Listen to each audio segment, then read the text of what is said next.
Organisms don't just get bigger across time, they also change. We are not just giant zygotes, right? Our body plans change over time, and this process is called development, and this can occur at a number of places during the life cycle.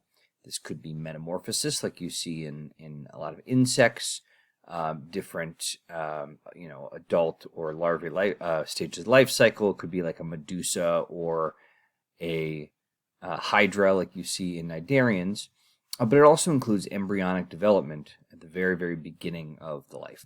For example, in a frog, you see an egg and a sperm come together to form a zygote, and they go through cleavage and become a morula and a blastula and go through gastrulation to become an embryo with those 3 germ tissue layers, and then they become a larva, which in this case is a tadpole, and then they lose their tail, grow legs, and become an adult that can make its own sperm or eggs, and we start the life cycle all over again. And while there are certainly differences between different animals in terms of how they develop over time, there are a lot of similarities between animals, and so it's easier to study development in very specific organisms that just happen to be easy to study in the laboratory, and then you can gain information that you can often apply or test in other organisms. For instance, organisms like C. elegans are excellent because we know exactly how many cells they have, and we have their genome sequenced and have for some time. And also organisms like sea stars and other echinoderms like sea urchins, because they're also deuterostomes, and they're much simpler organisms, but they show similar development to us because we are also deuterostomes. With all animals, we start development with fertilization. We have a haploid sperm and a haploid egg that come together and they form a diploid zygote, and that's the process of fertilization. And for fertilization to occur, obviously you first have to have copulation, right? We've talked about that already. You have to deposit sperm in the female reproductive tract or have sperm externally find the egg. But once that happens, you still need a few things to occur. Sperm have to penetrate a protective layer around the outside of the egg. Then the sperm and the egg have to have compatible receptors on the surface. This is a reason why often, even if you put sperm and egg of separate species together, they can't fertilize because they don't have compatible molecules on the surface of the cells. And then the egg has to undergo certain changes immediately to prevent multiple sperm from entering the egg. You can only let one sperm in, otherwise you end up having too many chromosomes and you're not going to develop correctly. Well, that first step is the acrosomal reaction. Sperm have on the head of the sperm a set of enzymes that they dump, essentially, when they're trying to merge with the egg, and those enzymes that were in the sac digest the protective material around the egg to let the sperm in. So here on the head of the sperm, you can see this acrosome with these enzymes in it. It's going to dump these, and that is going to eat up this coat that's protecting the egg. And then, once you get inside, you have to again, match up proteins on the sperm surface with proteins on the egg surface, which you can see going on right here. And then, once the sperm has made its way into the egg and you're fertilized, there's a depolarization event that occurs in the egg that causes all of these granules, these cortical granules, to dump their contents here, and that causes water to come in real quick, and it forms this barrier layer and this fertilization envelope, and that prevents any other sperm from coming in so that you only have 2 sets of DNA, so that you're only diploid instead of triploid. And this depolarization is what causes this fast block to polyspermy. So it happens very, very quickly, because very often the egg is going to be surrounded by sperm, because the male doesn't just deliver a single sperm, right? And so it's important that this barrier comes up quickly. In mammals, fertilization is internal, along with some other terrestrial animals in particular. And in mammals, there's an event called a capacitation that has to occur in order for a sperm to be able to fertilize an egg. So when a sperm gets into a female reproductive tract, its membrane thins out a little bit, and that allows more ion flow, and that gives the sperm some extra motility that allows them to kind of get a second wind to swim toward the egg. but it also thins out that acrosome and allows those enzymes to be able to dump onto the egg. Without capacitation, you wouldn't be able to dump those acrosomal enzymes onto the egg. After fertilization, the cells very quickly begin dividing. And it's like you take the cell and you cut it in half, because the cell structure isn't growing much, right? That two cells that you get after division are, together the same size as that original zygote was. So it's like you cut them in half into two cells, hence the term cleavage. And those cells that you form after cleavage are called blastomeres. And then you're going to take two cells into four, and then cleave those four cells into eight. And eventually you'll get a solid ball of cells called a morula, and then you'll fill with fluid and get a hollow ball of cells called a blastula. And that fluid-filled cavity on the inside is called a blastocele. And here you can see this fertilized egg with that fertilization envelope on the outside. You do not see that before fertilization. And then this is the 4-cell stage of cleavage, skip, and then we get an early blastula. You can see this blastocele on the inside. And this is what the blastula looks like later on. And in a lot of animals, like frogs, yolk is distributed in a particular pattern. And so these cells are going to form, first of all, the organism, but they're also going to form those extra embryonic membranes like the yolk and the amnion and the iontosys and all that stuff.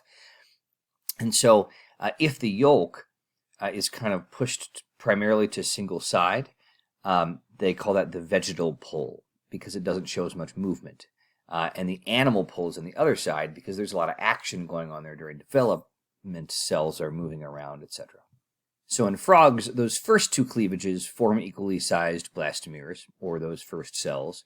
But that third cleavage, where you go from 4 to 8, you're asymmetric. So some of the cells are going to be smaller, some of the cells are going to be larger. As we continue on with these cleavages, in some organisms, those cleavages go all the way through all the cells. And this is called holoblastic cleavage. And this occurs in organisms that have less yolk. That includes sea urchins, frogs, and humans. We are holoblastic. But in organisms that have a lot of yolk in the egg, namely reptiles and eggs, so think like chicken egg here, you don't slice all the way through the egg during cleavage, which leaves kind of the bottom, or one of the parts of it whole without being sliced through. And so on the egg, for instance, the developing egg is just right up on one little spot on top of the yolk. So here's holoblastic cleavage, right? We're cutting all the way through here. We still have a vegetal pole where there's less division and an animal pole where there's more division. This animal pole is going to be where the organism winds up developing. And this is an example of a frog. And so here you can see eventually with your blastula, you end up with this blastocele, and then you end up with a lot going on right here. So during cleavage, you're just making a lot of extra cells, but eventually you are going to enter morphogenesis, which means that the cells are going to begin to take the shape of the body. And that has two main parts. First, gastrulation, which we've discussed before, and this is where the cells begin to move to the interior of the embryo, and you begin to form those germ tissue layers, endoderm, ectoderm, mesoderm. And at this point, once you've formed those 3 layers, you're an embryo. And then you have to undergo organogenesis, which, as you might assume from the name, is the formation of the organs. So in gastrulation, we're forming our 3 germ layers. Ectoderm is the outer layer, endoderm is the inner layer that will become the digestive tract, and mesoderm fills the space in between. And each of these sets of tissue are going to contribute to particular structures in the adult. And while there is some complexity to what becomes what, broadly, your ectoderm is going to become your skin's epidermis and those associated structures, and your nervous system and sensory systems. The mesoderm is going to become your skeletal and muscular systems, so mud, bone, muscle, things like that. And your endoderm is going to form your digestive tract and the organs that are associated with that, your respiratory system, etc. So in sea urchins, gastrulation occurs starting at the vegetal pole, actually, and you begin with your endodermal cells that form this pore called the blastopore. That will become the anus because they're deuterostomes, like chordates, like us. And then that pore moves in and forms the archenteron. Archentron literally means ancient gut. Arch means ancient, entero means gut or intestines. And then we move in, and then you can see already the mesenchymal cells are forming. Those mesenchymal cells will end up also forming the mesoderm, which will form between the endoderm in yellow and the ectoderm, which are the cells that are remaining on the outside. In frogs, you have a group of cells on the dorsal side of the blastula that form this blastopore, and you actually form this little streak called a gray streak. And on the top is the dorsal lip of the blastopore, and then you can see where this opening happens. This is a cross section here, and then these cells start to pour onto the inside of the blastula and forming again endoderm and ectoderm. Gastrula in a chick, so a baby chicken, is sitting on top of the yolk sac. Essentially, it's initially forming two layers. The top layer up here is the epiblast, and then down here is the hypoblast. And the epiblast cells are going to start moving toward the center and then diving down into the middle here. And the hypoblast will help form the yolk sac and the other extraembryonic membranes. It's up here, this hypoblast, or epiblast cells, that are going to form the organism. And as they dive into the middle of the gastrula, they form what's called this primitive streak right here. And gastrulation with a primitive streak like this is what you're going to see in most other vertebrates, including humans. In humans, what we usually call the blastula is called a blastocyst. It's the human equivalent of the blastula. And the inner cell mass is a cluster of cells that are inside the blastocyst. So the outside of the blastocyst is called the trophoblast. That's not going to be what forms the embryo. It just helps facilitate implantation into the endometrium of the uterus. But the ball of cells on the inside of it, called the inner cell mass, is going to form eventually the organism.